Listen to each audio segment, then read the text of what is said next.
Rome and Carthage, a tale of two cities. This is a history that you have likely heard about before, but here we cover it slightly differently. This miniseries will look into all the treaties made between Carthaginians and Romans, why they were signed, their consequences, were they kept to, and more. This is the history of diplomacy. The first episode will go over the first recording of diplomatic contact between these two powers. This treaty goes back almost 2 centuries before the death of Alexander to the foundation of the Republic itself. 509 BC, or 1 year later, 508 BC, according to Polybius. Rome needed security and access to Carthaginian grain markets, and Carthage was interested in expanding their economic sphere of influence into Italy. The terms of the treaty were as follows.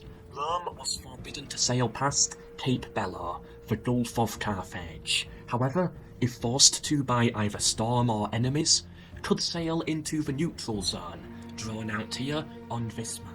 Stranded Romans could only use the land, highlighted in yellow, for 5 days to get their ships back in order.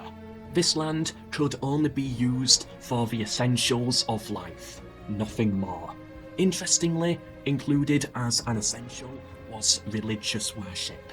Roman merchants could operate in Sardinia and Libya, but only in the presence of a herald or town clerk, ensuring the deal would be managed by the Carthaginian state.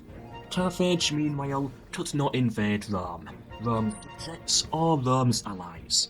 They could not even invade any part of Latium at all. However, there was a clause in the treaty stating that, if they did, then that city must be handed over to Rome. They agreed not to build fortresses in Latium, and if armed, they could not stay the night in Latium.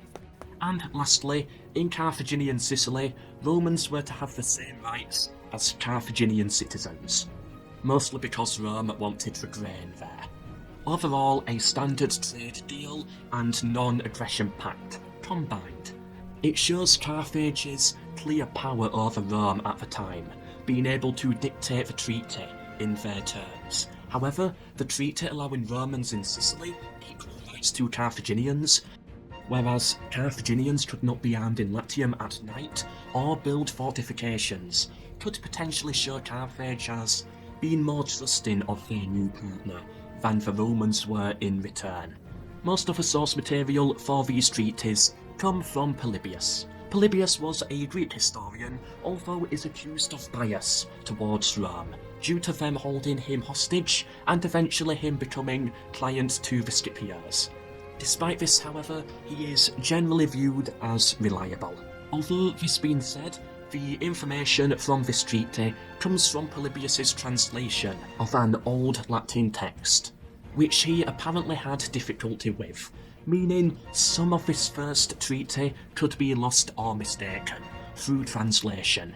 Anyway, I hope you enjoyed and learnt something. Subscribe for next week's video, where we will see, through diplomacy, how this relationship developed and evolved into a near friendship, before crumbling away into the largest wars ever seen in the ancient world.